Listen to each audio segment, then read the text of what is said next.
In mining, location can change everything. So, what happens when you're exploring right next to a multi-billion-dollar project? Today, we're looking at ongoing work at the Sunnyside project and what it could mean as drilling continues. I'm joined by Christina McCarthy, director at Barksdale Resources.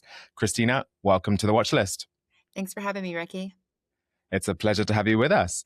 So, Christina, to start, what was it about Sunnyside project that convinced your leadership team that this was the right place to focus? Yeah, when you're looking at where you could find a big discovery, jurisdiction matters the most. And here, specifically at Sunnyside, we're in this big intrusive corridor of copper porphyry related types of deposits. And we believe that we're onto something interesting here that is near surface. Um, for the past 6 or 7 years, our management team and technical team have been trying to focus on drilling the extension of the big Taylor deposit next door.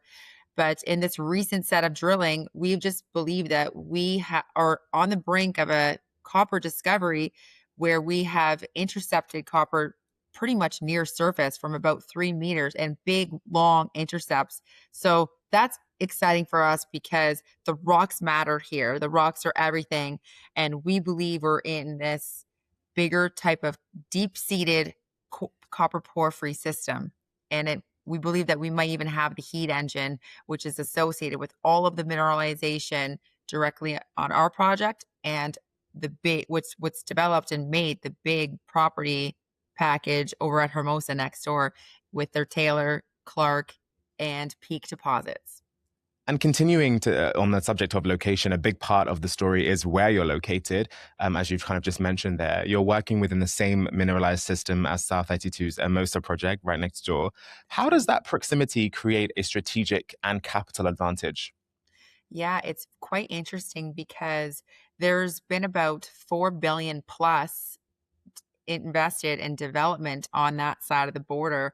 And as you know, an arbitrary border on the surface does not delineate or have any effect on the mineralization below. And we believe the Taylor deposit, as well as the Peak deposit trends, the geology trends onto our property. And so that's interesting for us because for South 32, they will likely not want to stop mining at this arbitrary border on surface. And so it becomes quite interesting when you're talking about development in terms of the future of the mine. And that's interesting for us, but also is this new footprint that we've delineated, which is near surface for us. And that's really important because it's less capital intensive to drill something near surface rather than these big, massive deposits that you have, 1 to 2, 3 kilometers at depth.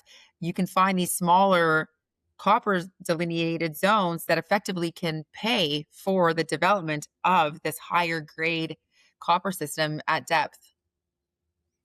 And so, with the drilling already underway and mineralization open in multiple directions, like you're speaking about just there, the focus now shifts to what comes next, right? So, what are the key milestones that investors should be watching as assay results start to come through?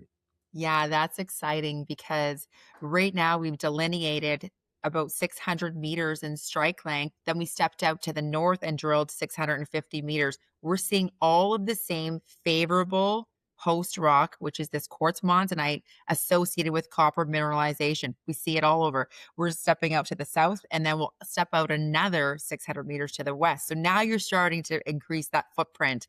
We've got about in total 14 drill holes to date. We've released a batch of them. The rest are pending. But again, visually, what we see is quite compelling. And so keep an eye out for that. We'll have assays for that. And then in addition, we're going to move over to what we call the World's Fair target. That's an interesting target because it historically produced bonanza silver grades. I'm talking up in the order of 8,000 grams per ton silver. And so the historic mine there, it produced about 13,000 tons of 58 ounces per ton silver, 6.6% lead, and 0.9% copper. And we see the we see the geology trending onto our property. So we'll test that next as well to see what type of discoveries potential around the area that we might be able to find. And so keep keep an eye on the company because we believe that we could be onto something pretty interesting here with this new copper mineralized zone that we've just discovered near surface. Wow, this sounds like a story where geology and location are really aligning, with ongoing drilling set to play a key role in defining the scale of the opportunity. Thank you so much for your time today, Christina. Thank you. Once again, that is Christina McCarthy, Director at Barksdale Resources. For more on the Sunnyside project and the company's work, visit barksdaleresources.com.